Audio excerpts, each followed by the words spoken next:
You know, I've heard some wild tales in my time, seen some pretty audacious moves, but I think I probably hold the world record for the most unwelcome homecoming imaginable. Picture this. You've been away from your ancestral ranch, the place your great-great-grandfather carved out of the wilderness, for 3 long, arduous years. You're dreaming of the scent of pine and dust, the familiar creak of the porch swing, the vast expanse of open land. Instead, you crest the final hill and find an entire, honest-to-goodness suburban subdivision where your prized longhorn cattle used to graze. 138 houses, to be exact. And then, to add the most surreal cherry on top of this nightmare Sunday, imagine the ringleader of this land theft, a woman whose face I'd never seen, having the gall to call the police on me, accusing me of trespassing on my own land. Drop a comment. Let me know where you're watching from, because this story, my friends, is certifiably insane, and you're going to want to hear every last detail of how it unfolded, and how the so-called queen of this stolen empire got exactly what was coming to her. My absence hadn't been a vacation, not by a long shot. My younger sister, Clara, had been diagnosed with a rare autoimmune disorder, and the only specialists capable of offering experimental treatment were located in a research facility in Switzerland. She needed a full-time advocate, someone to manage her care, navigate the labyrinthine medical bureaucracy, and frankly just hold her hand. Our parents were gone, and I was all she had. So, I packed up, arranged for a trusted old ranch hand, Tom, to keep an eye on the Bar M, and dedicated myself to Clara's recovery. Communication was spotty, the clinic was in a remote valley, and my focus was entirely on Clara. Tom, bless his heart, was more comfortable with a branding iron than a smartphone, and his occasional brief letters assured me all was quiet on the Western Front.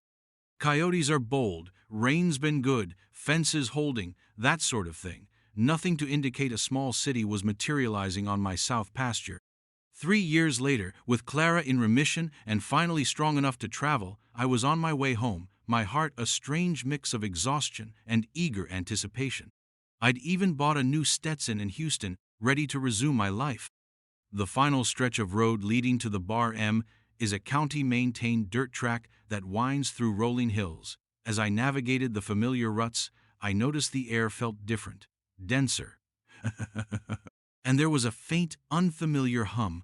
Then I saw it, or rather, what I didn't see. The old weathered Bar M ranch sign, the one my grandfather had carved, wasn't at the turnoff. In its place was a preposterously grand faux stone archway with gold-painted letters proclaiming Whispering Oaks Estates, an oak community. My blood ran cold. Whispering Oaks? My oaks, the ancient ones down by Miller Creek, they didn't whisper, they roared in the wind. This had to be a mistake, some colossal surveyor error. I drove through the archway, my old pickup feeling like an invading tank in a land of freshly poured asphalt and identical beige houses with unnervingly green lawns. Each one had a little picket fence, a 2-car garage, and a disturbingly cheerful mailbox. This wasn't just a house or two, it was a sprawling development stretching as far as I could see, right over the land where my branding corrals once stood. My stomach churned. This was my land, my great-great-grandfather's land. I parked near what looked like a community clubhouse, a larger, even more ostentatiously beige building. My hands were shaking as I got out. Before I could even process the sheer scale of the violation, a golf cart, driven with alarming speed and precision, zipped towards me. At the helm was a woman who looked like she'd been poured into a lime-green pantsuit, her blonde hair lacquered into a formidable helmet. Oversized sunglasses hid her eyes, and a clipboard was clutched to her chest like a shield. "Can I help you?" she barked, her voice dripping with the kind of authority that assumes it will never be questioned. She looked me up and down, my dusty jeans and worn boots clearly not meeting the Whispering Oaks dress code. I took a deep breath. "Yes," I said, my voice surprisingly steady. "You can tell me what in the Sam Hill is going on. This is my ranch." The Bar M. Her lips, painted a violent shade of coral, curled into a sneer. "I believe you're mistaken. This is Whispering Oaks Estates, and you, sir, are trespassing. I'm Beverly DeMont, president of the Homeowners Association." "Beverly," I said, tasting the name like something sour. "I don't care if you're the Queen of Sheba. This land, all of it, belongs to me. I have the deeds, the surveys, the property tax receipts going back a century. She actually laughed, a short, sharp sound like a yapping poodle. Oh, I don't think so. We acquired this land fair and square. It was abandoned, neglected. We've improved it. Now, I'm going to have to ask you to leave, or I'll call security and the police. That was it. The sheer, unadulterated audacity. Ma'am, I said, my voice dropping to a low growl. You've built a town on my property. You're the one who's going to have a problem with the police, not me. Her face hardened. That's it. You asked for it. She whipped out a diamond-encrusted smartphone and dramatically stabbed at the screen. Yes, police. I have a hostile individual trespassing at Whispering Oaks Estates. He's making threats, claims he owns the place. Yes, send someone immediately. She snapped the phone shut, a smug little smile playing on her lips. They'll be here any minute, then we'll see who owns what. The hum I'd heard earlier was the distant sound of sirens. They were already close, too close. It was as if she had them on speed dial, or perhaps on retainer. The situation was spiraling into the surreal, and I had a sinking feeling that this Beverly Demont was just the gaudily dressed tip of a very large, very rotten iceberg. The first patrol car, lights flashing, was already pulling through that ridiculous stone archway. The two officers who stepped out of the cruiser looked like they'd rather be anywhere else. One was older, stockier, with a weary look that suggested he'd seen his share of HOA drama. The other was younger, taller, trying to project an air of crisp authority, but mostly looking bewildered by the sight of me, my dusty pickup, and the furious woman in lime green who was now practically vibrating with indignation beside her golf cart. "Officers, thank heavens you're here," Beverly gushed, pointing a perfectly manicured finger at me. "This man is trespassing. He drove right in here, making wild claims that he owns all of Whispering Oaks. He's clearly unhinged and potentially dangerous." I stayed calm, leaning against the fender of my truck. "Evening, officers," I said. "My name is Arthur McCoy, and this lady," I gestured towards Beverly, "is correct about one thing. I do claim to own all of Whispering Oaks. Because Whispering Oaks appears to be built squarely on my ranch, the Bar M Ranch, which has been in my family for 5 generations. The older officer, a Sergeant Miller according to his name tag, sighed. "Ma'am," he said to Beverly, "do you have any documentation for the HOA's ownership of this land?" Beverly scoffed. "Of course we do. It's all filed with the county. This vagrant is just trying to cause trouble." She fumbled in a comically large handbag, pulling out various items, a half-eaten protein bar, a dog-eared copy of Sun Tzu's Art of War for Middle Management, and finally, a sheaf of papers held together by a sparkly pink binder clip. She thrust them at Sergeant Miller. "Here, the incorporation documents for the HOA, the development plans approved by the County Planning Commission, everything." I, in turn, walked to my truck's cab and retrieved the worn leather satchel that contained my most important documents. The original land patent signed by the governor, successive deeds meticulously recorded, by EJ with meticulously recorded, release and vi.com. Them. I, in turn, walked to my truck's cab, retrieved the worn leather satchel that contained my most important documents, my grandfather's hand-drawn survey maps, cross-referenced with official county plats, and the last 5 years of property tax statements, all paid in full. For the entirety of the acreage, now allegedly known as Whispering Oaks, I handed them to the younger officer, Officer Ramirez. "Here's my proof of ownership, officer," including continuous tax payments and a clear chain of title going back to 1887. I'd be very interested to see how Ms. Demont's paperwork supersedes these. Sergeant Miller was frowning as he flipped through Beverly's documents. Officer Ramirez, meanwhile, was handling my historic papers with a surprising degree of care, his eyes widening slightly as he took in the age and apparent authenticity. Beverly was tapping her foot impatiently. "Well, are you going to arrest him or what? He's clearly a con artist." Sergeant Miller looked up, his expression unreadable. "Diamond, this development plan, it references a plot number. And these HOA documents, they state ownership through a quitclaim deed from a Mr. Silas Blackwood?" My blood turned to ice, then to fire. Silas Blackwood. My great-uncle, who had passed away nearly 20 years ago, childless, and whose small separate parcel of land bordered my main ranch to the far north, miles from here. He'd never owned a square inch of the south pasture. Silas Blackwood? I interjected, stepping forward. My great-uncle Silas? He's been dead for 2 decades. And his parcel was a small 20-acre plot way up near Coyote Ridge. This is hundreds of acres of my primary holding. Beverly waved a dismissive hand. Details, details.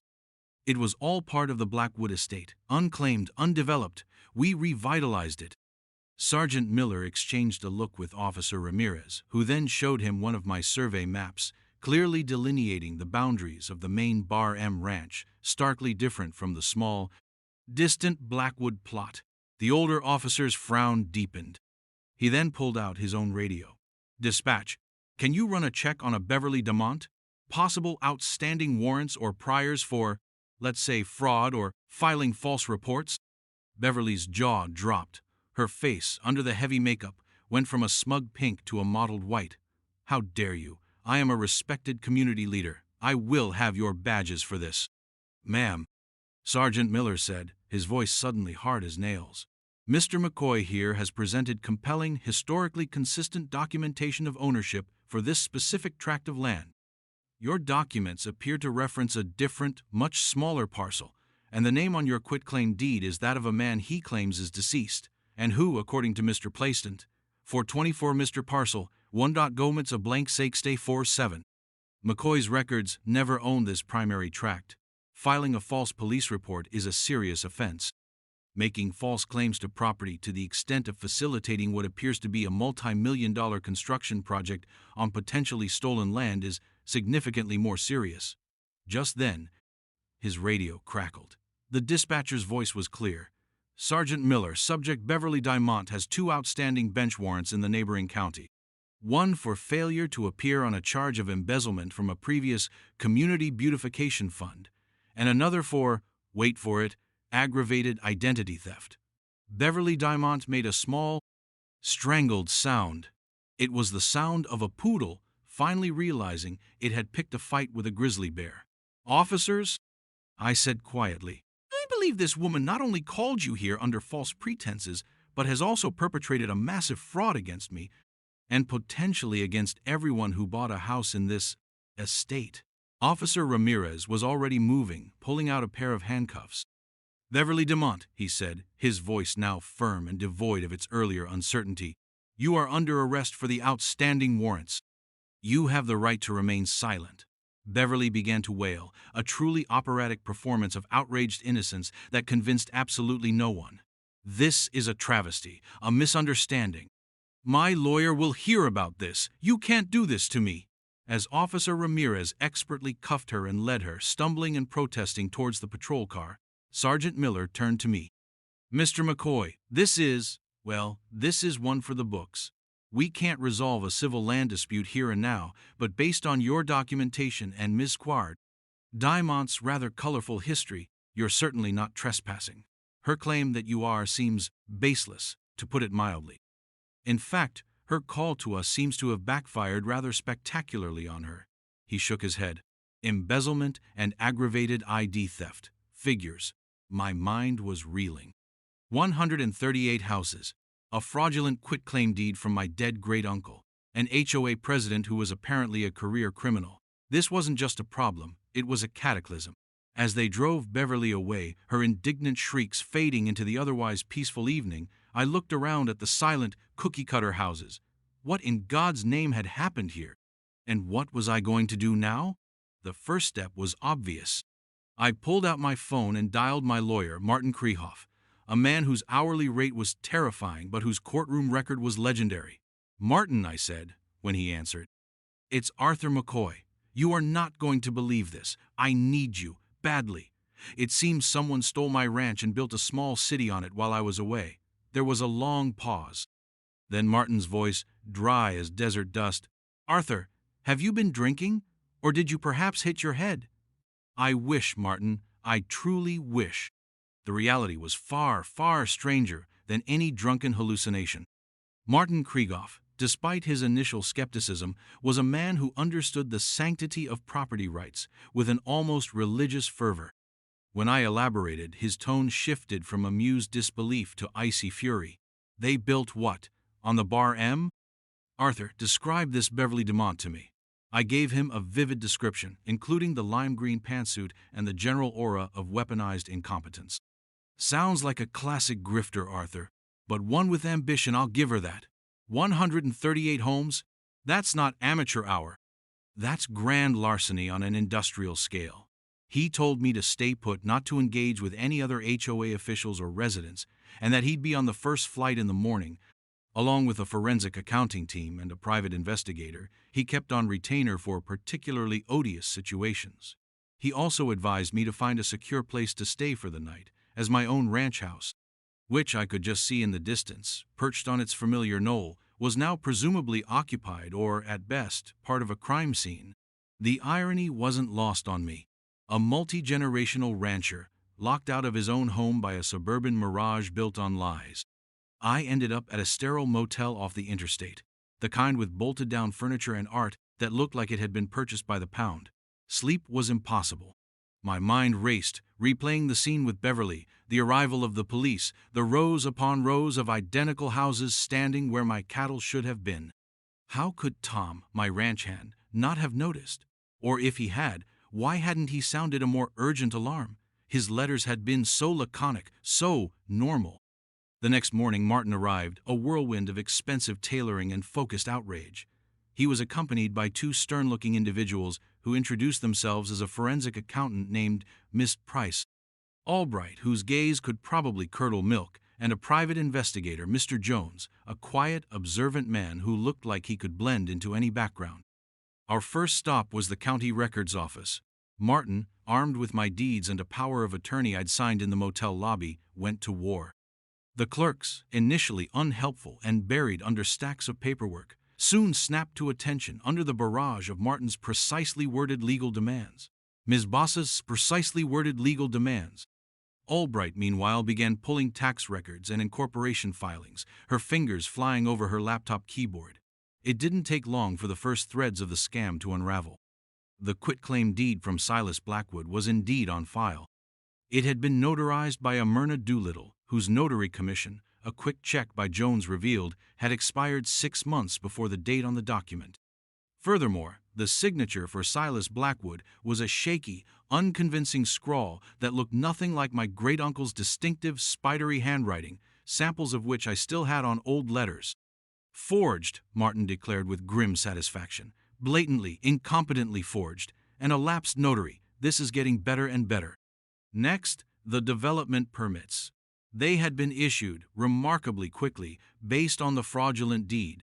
The Planning Commission meeting minutes from that period were unusually brief, with unanimous approval for the Whispering Oaks Estates redevelopment project. The project had been presented by Beverly Demont, representing Blackwood Legacy Holdings LLC, a company formed just weeks before the application, with Beverly as the sole managing member. She created a shell company, used a forged deed to transfer your great-uncle's tiny, remote parcel to it, then somehow used that as a pretext to claim ownership or control over your entire south pasture for the development, Martin summarized, shaking his head. The audacity is breathtaking. But there's a missing link. How did she get the county to believe Blackwood Legacy Holdings owned hundreds of acres based on a forged deed for 20? Mr. Jones, the quiet investigator, spoke up. The chairman of the Planning Commission at that time was a man named Herbert Finley, retired now, lives a couple of towns over. According to local gossip, Finley developed a sudden, unexplained fondness for high-stakes poker and Caribbean cruises around the time these permits were fast-tracked. Martin's eyes lit up with a predatory gleam. An enabler. Or perhaps a co-conspirator. Jones, pay Mr. Finley a visit, see if his memory can be refreshed. While Jones went off to charm or intimidate Herbert Finley, Ms. Albright was digging into Whispering Oaks Estates HOA's financials, or what little she could access through public records. It appeared to be a maelstrom of questionable expenses and opaque transfers. The real breakthrough, however, came from an unexpected source. My ranch hand, Tom. I'd been angry and confused by his apparent silence. We drove out to the small cottage on the northern edge of my property where he lived.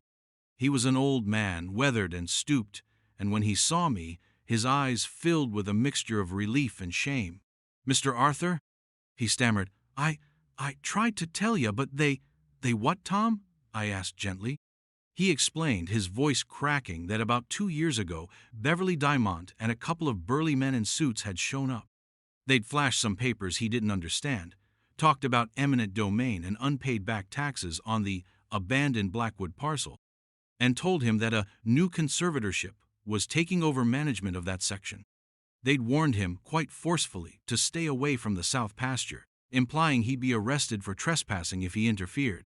They'd even offered him a caretaker stipend to keep an eye on the northern boundary, effectively a bribe to stay put and keep quiet. "They said you'd lost the land, Mr. Blank. Arthur," he said, misery etched on his face, "that you weren't coming back. They showed me letters, looked like your signature, saying you'd authorized it all. More forgeries. Sophisticated ones this time, perhaps." Beverly was more cunning than her initial impression suggested. Tom, isolated and not legally savvy, had been systematically misled and intimidated. My anger at him dissolved, replaced by a cold fury at Beverly and her cronies. He also mentioned the name of the construction company, Prestige Pinnacle Homes. He'd seen their trucks coming and going constantly. Martin immediately looked them up. Prestige Pinnacle Homes was a large regional developer with a generally decent reputation. They wouldn't knowingly get involved in something this sketchy, Martin mused. Beverly must have sold them a very convincing bill of goods, likely backed by those fraudulent deeds and improperly issued permits. They're victims here too, in a way. They've invested millions in building 138 houses on land they don't actually have rights to.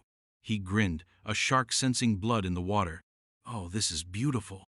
Not only are we going to sue Beverly and her sham HOA into oblivion, but Prestige Pinnacle Homes will have a massive claim against her for fraud and misrepresentation as well. She hasn't just poked the bear, she's dynamited the entire grizzly habitat." Ms. Albright chimed in.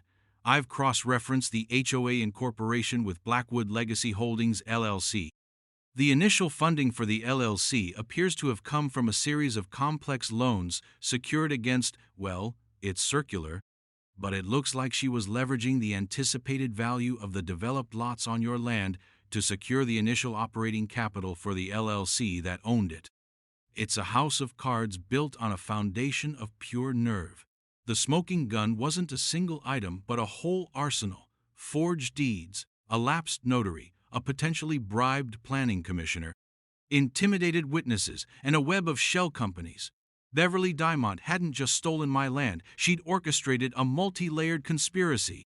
The pieces were falling into place, painting a picture of colossal arrogance and criminal enterprise. And we were just getting started. The next step was to formally notify all parties involved. Martin, with the theatrical flair he reserved for particularly egregious cases, drafted cease and desist letters that were masterpieces of legal invective. One went to Beverly Diamond, currently residing in the county jail pending bail for her prior offenses, though Martin suspected new, much more serious charges were imminent. Another went to the Whispering Oaks Estates Homeowners Association, CO its last known registered agent, which was, hilariously, a mailbox rental store. A third, much more carefully worded letter was dispatched to the CEO of Prestige Pinnacle Homes, informing them of the catastrophic title defect affecting their entire Whispering Oaks development and inviting them to discuss a mutual strategy against the perpetrator of the fraud, Ms. Soxdot Villabis. "Diamond, we want Prestige Pinnacle on our side, or at least not as an adversary initially," Martine explained. "They have deep pockets and a vested interest in seeing Beverly burn. They're likely as horrified as you are, Arthur, just from a purely financial perspective." He also began preparing an emergency injunction to halt any further activity on my land. No new sales, no further construction, no landscaping, nothing.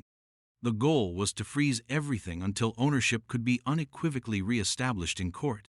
Meanwhile, Mr. Jones returned from his chat with Herbert Finley, the retired planning commissioner. Jones was, as always, understated.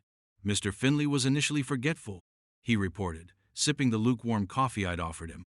"But after we discussed the penalties for perjury, and I happened to mention his recent string of surprisingly good luck at the regional poker championships, his memory improved considerably. He recalled Miss Placecase Diamond making a very generous campaign contribution in cash to his re-election fund.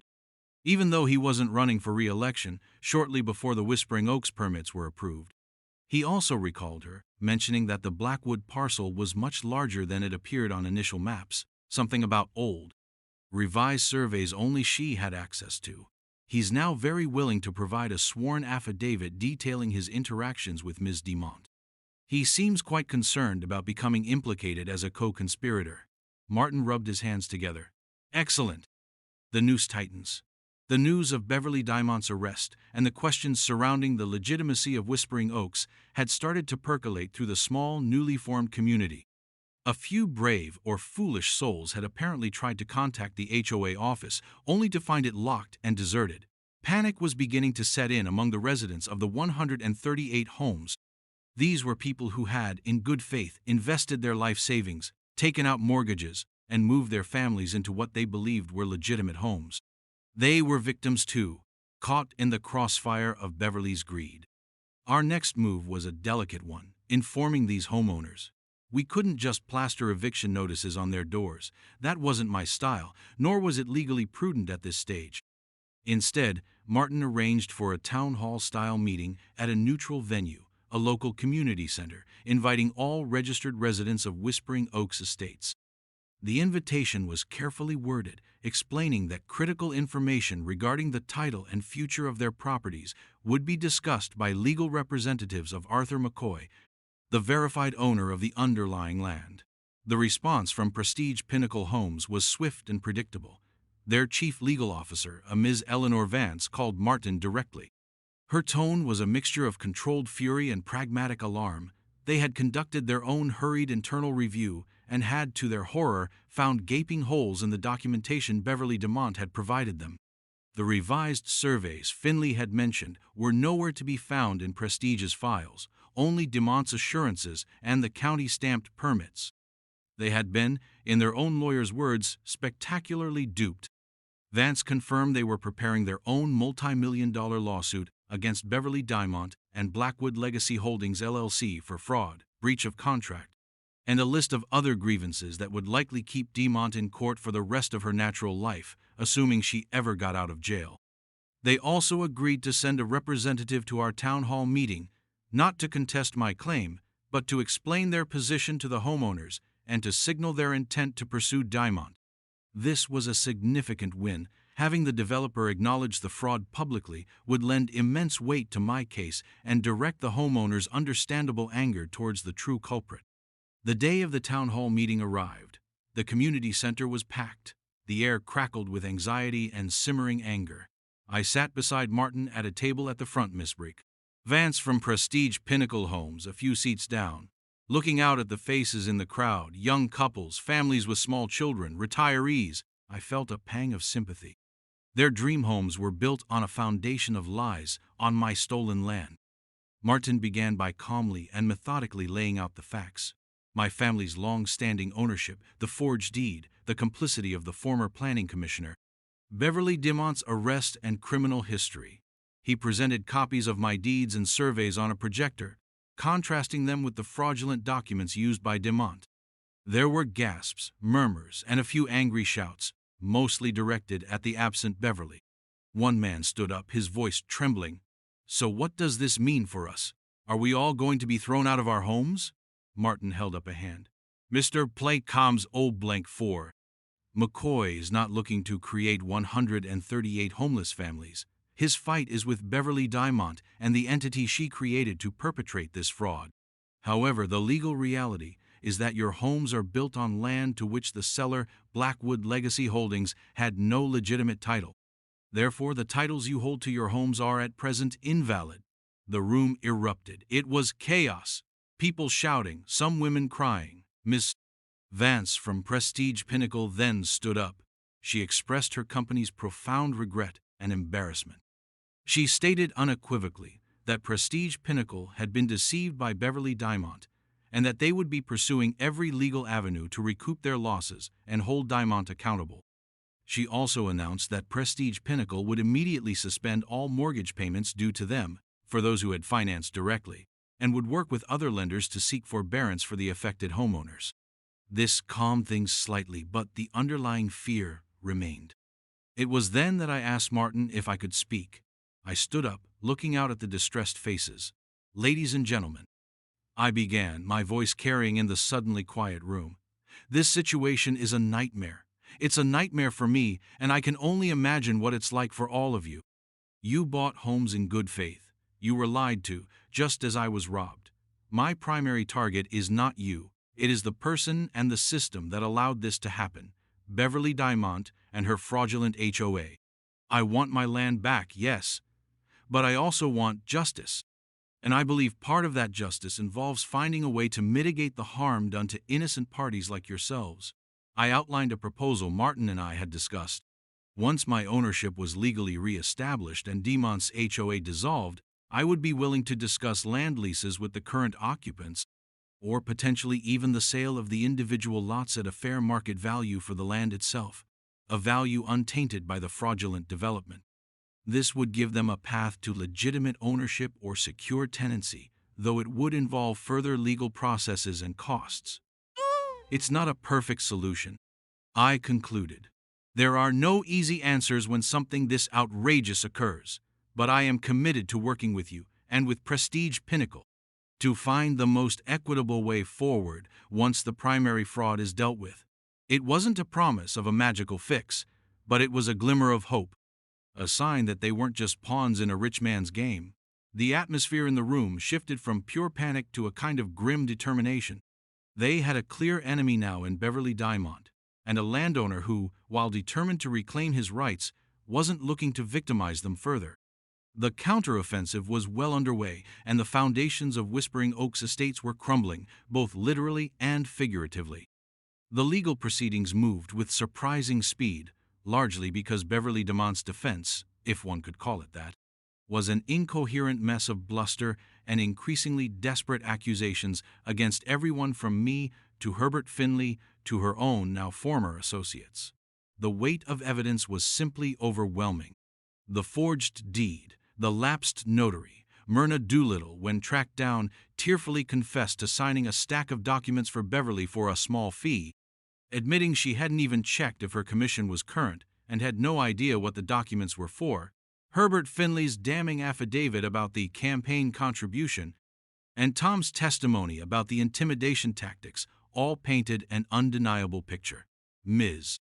Albright's forensic accounting had traced a convoluted trail of money from initial loans fraudulently obtained, as it turned out, using my land as collateral she didn't own, through Blackwood Legacy Holdings LLC, into Beverly's personal accounts, and then out to fund a lavish lifestyle that included payments on a luxury condominium in Miami and a suspiciously large number of high-end designer handbags. It turned out Whispering Oaks Estates was less a community and more Beverly Diamant's personal piggy bank. The court summarily invalidated the quitclaim deed from Silas Blackwood to Blackwood Legacy Holdings LLC. With that single ruling, the entire legal basis for Whispering Oaks Estates evaporated.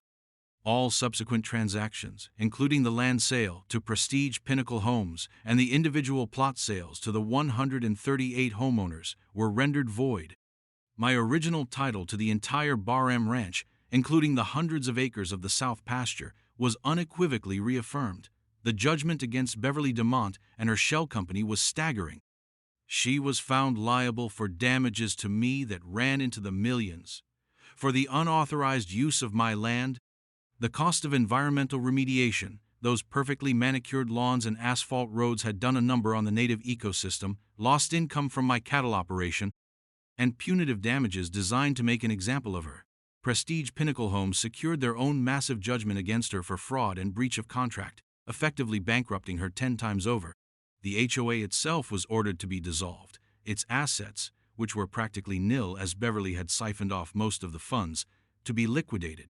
As for Beverly's personal fate, the initial charges for those outstanding warrants were just the appetizer.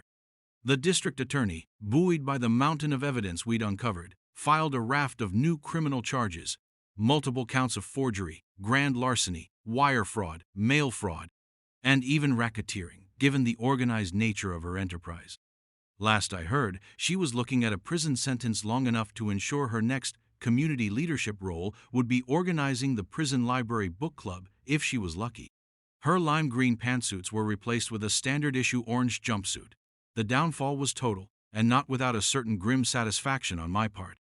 The aftermath for the 138 homeowners was complex and painful, but not without a path forward. True to my word, I, through Martin, began negotiations with each household. Prestige Pinnacle Homes, to their credit, stepped up. They offered to buy back the now worthless homes from the residents at their original purchase price, effectively absorbing the financial loss of the structures they'd built on land they didn't own. This was a huge relief to many, allowing them to recoup their investment and find housing elsewhere. For those who wished to stay, and there were quite a few who had grown attached to the location despite its troubled origins, I offered long-term land leases for their plots at reasonable rates, or the option to purchase the land under their homes from me directly, at a price reflecting raw land value, not the inflated developed lot price they'd originally paid. It was a long, painstaking process, requiring new surveys, new legal agreements, and a lot of patience on everyone's part. Some chose to leave, taking Prestige Pinnacle's buyout. Others chose to stay, becoming my tenants or new landowning neighbors in a very unconventional way. The Whispering Oaks estate sign came down, replaced by a simple wooden one that read, McCoy Ranch South Pasture Lots. The HOA was dead and buried. Reclaiming my ranch was more than just a legal victory. It was a slow, ongoing process of healing the land itself. The clubhouse was repurposed into a small agricultural research center in partnership with the local university. Some of the roads were dug up and reseeded with native grasses. I even managed to bring a small herd of longhorns back to a portion of the south pasture, their presence a comforting, familiar sight. Tom, my ranch hand, was reinstated with full back pay and an apology for my initial, unspoken suspicions. He's still a man of few words, but the twinkle in his eye is back.